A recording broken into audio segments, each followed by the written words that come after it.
নমস্কার বন্ধুরা, আপনারা ভালো আছেন? আমি ভালো আছি, আশা করছি আপনারাও ভালো আছেন। যে যেখানে আছেন সুস্থ আছেন। বাকি ছোট্ট সংসারে আপনাদের সবাইকে স্বাগত জানালাম। আজকে আবার আপনাদের সামনে চলে এসেছি সকালবেলায় ঠাকুর প্রণাম দিয়ে শুরু করলাম। সকালবেলা ঠাকুরটা দেখালে খুবই ভালো লাগে, তাই জন্য ঠাকুর দিয়ে প্রণাম দিয়ে শুরু করলাম। আর দিকে সকালে টিফিনটা হয়ে গেছে, রুটি আলু ভাজা করেছিলাম। আর সকালবেলা চা করে দিয়েছি, বড়মশাই বেরিয়ে গেছে, বাড়ির ঘরের সব কাজকর্ম হয়ে গেছে বাসি।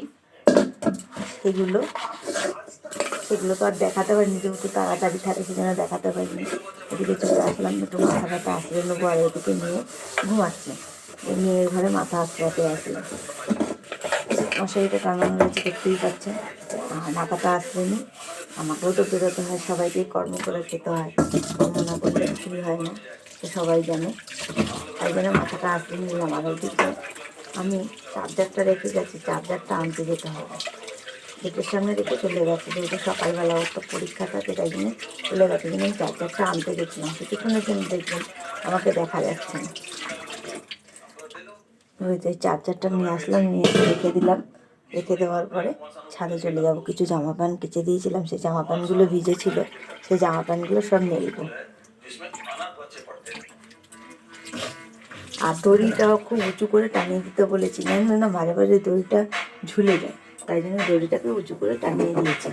সেই জন্য দেখবেন একটা লাঠি বানিয়ে নিয়েছি, লাঠিতে উঁচু করে দিই। আর এদিকে গাছে কোনো জল দেবো না, যেহেতু বৃষ্টি হচ্ছিলো, তাই জন্য কোনো গাছে জল দেবো না। আর জামা কাপড়গুলো টান টান করে মেলে দিচ্ছিলাম লাঠি দিয়ে, একটা লাঠি বানিয়ে নিয়েছি বলেছিলাম। দেখুন লাঠিটা দিয়ে সব সোজা করে দিচ্ছি, যেহেতু উঁচু হয়ে গেছে দড়িটা, তাই জন্যে। আমি তো হাতে পাই না, উঁচু না করে দিলে বললামই তো দড়িটা নিচু হয়ে যায়, তাই জন্য দড়িগুলো সব উঁচু উঁচু করে দিয়ে দিয়েছে। আর ওদিকে দেখুন আকাশের কী অবস্থা, মেঘলা হয়ে গেছে। আর দুদিন তো বললাম, একদিন খুব বৃষ্টি হয়েছিলো, তারপরে একটু টিপির টিপির বৃষ্টি পড়ছিলো, ওই জন্য গাছে কোনো জল দেবো না, গাছে কোনো জল দেবো না তার জন্যে। আর ওদিকে জামা কাপড় সব মেলা হয়ে গেছে। আর বৃষ্টি কোথায় কী হচ্ছে জানি না, বৃষ্টি হলে পরে তো বৃষ্টিটা হচ্ছে, কিন্তু ঠান্ডা তো সেরকম পড়ছেই না। অঘ্রাণ মাসের আজকে মনে হয় 16 তারিখ হয়ে পড়ে, যেহেতু ডিসেম্বর মাসের 2 তারিখ, তার মানে অঘ্রাণ মাসের 16 তারিখ হয়ে গেছে, তারপরেও কোনো ঠান্ডা নেই। এদিকে বৃষ্টিটাও হয়েছে। আর বৃষ্টিটা হলে, শীতকালে বৃষ্টি হলে ভালো লাগে বলো, কীরকম লাগে, স্যাঁতস্যাঁতে জামা কাপড় শুকায় না, সব ভিজে থাকে, সেই জন্য। আর ওদিকে চলে এসছে সকালবেলা, এসে তারপরে ভাত ওদিকে ফুটছে। আর ওদিকে আপনাদের সামনে হাতটা নিয়ে যে দেখালাম, যেহেতু 5 ফোড়নটা আমি দিচ্ছিলাম ফোড়নে, ওই জন্য এদিকে চচ্চড়িটা বসিয়ে দিলাম।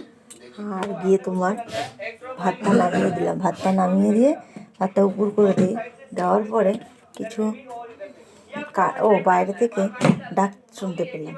ডাকটা সেটা আপনাদের সাথে আমি বলতে ভুলে যাচ্ছিলাম। ডাক শুনতে পেয়ে বাইরে গেলাম, যাওয়ার পরে দেখলাম ইলেকট্রিক দাদা এসছে, ইলেকট্রিকের বিলটা দিতে এসছে। আমি বলছি বিলটা দাদা, এবারে বিলটা বেশি এসছে না? তখন দাদা বললেন যে হয়তো বেশি পড়েছে, তাই জন্য। আর ওদিকে বিলটা দিয়ে যাওয়ার পরে মেয়ে দেখছি ঘরগুলো মুছে নিচ্ছে। মেয়ে আমার রোজই ঘরগুলো মুছে, জানেন। আর কিছু বাসন ছিল, সেই বাসনগুলো আমি বেসিনে দাঁড়িয়ে ধুয়ে নিলাম।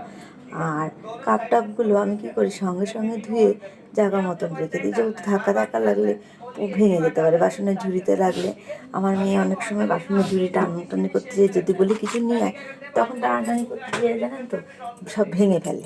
তাই জন্যে কি আমি সঙ্গে সঙ্গে কাপ আর চামচগুলো সবসময় জায়গায় তুলে দিই, চামচ হাতা সব কিছু জায়গা মতন রেখে দিই। আর বাসনগুলো ধুয়ে নিয়ে এমনি উপর করে দিই। বাসনগুলো ধোয়া হয়ে গেছে, বাসনগুলো উপর করে দেওয়া। এদিকে কলেজে যায়নি, সেই জন্য বসে বসে জামা কাপড় গোছাচ্ছে মেয়ে। ওদিকে রোদ্দুর দেয়নি বলে জল গরম হয়নি, বড়মশাই বললেন জল গরম করতে, জল গরম করলাম। আর এদিকে সন্ধে হয়ে গেছে, তার মধ্যে অনেকটা সময় চলে গেছে। তার মধ্যে এই সন্ধে টন্ধে দিচ্ছিল মেয়ে। এইখানেই ভিডিওটা শেষ করলাম। আপনারা যে যেখানে থাকুন ভালো থাকুন, সুস্থ থাকবেন, লাইক কমেন্ট শেয়ার করে দেবেন, আর ভুল হয়ে গেলে ক্ষমা করে দেবেন অবশ্যই।